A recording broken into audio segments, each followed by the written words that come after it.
In just a few weeks, there's an important spending deadline in Washington. A potential government shutdown looms if they don't come up with a spending agreement to keep the government funded. Do you believe Republicans should take a hard line, and what exactly should they do with this looming? Well, I think Congress needs to do their job. You know, Biden has pushed us into socialism light. He's spending on every single thing, and they've forgotten the role of government. Government was intended to secure the rights and freedoms of the people. It was never meant to be all things to all people. So as we go into this, I have said that Biden has spent already $5 trillion in his term.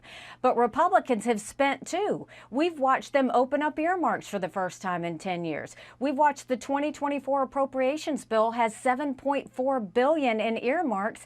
Democrats have $2.8 billion in earmarks. So all of them are spending like drunken sailors, and it's our tax dollars that they're spending. What we're saying is, I had to balance a budget when I was governor of South Carolina. Americans have to balance their budget at home. Why is Congress the only group that refuses to balance a budget? They need to go in there and do the hard work. They need to make sure that they are giving money back to the taxpayers. They need to make sure that money is not being wasted. I think they need to do their job.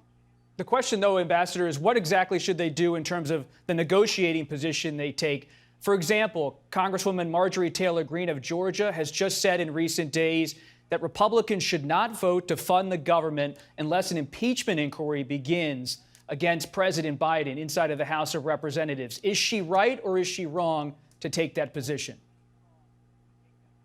She's one of many that are going to throw things on the table like that. What I'm saying is Congress needs to do their job. Balance a budget. I have said I will veto any spending bill that doesn't take us back to pre-COVID levels. The only group that talks about closing down the government or playing these games are members of Congress. The American people aren't talking about that. The American people are telling Congress, do your job, balance a budget, stop the spending, stop the borrowing, eliminate the earmarks, claw back the hundreds of billions of dollars of unspent COVID dollars. Right. Go after, instead of 87,000 IRS agents going after middle America, go after the hundreds of billions of dollars of COVID fraud that we know exists. These political games, the American people have no use for it. They just want them to do their job. It's not that hard.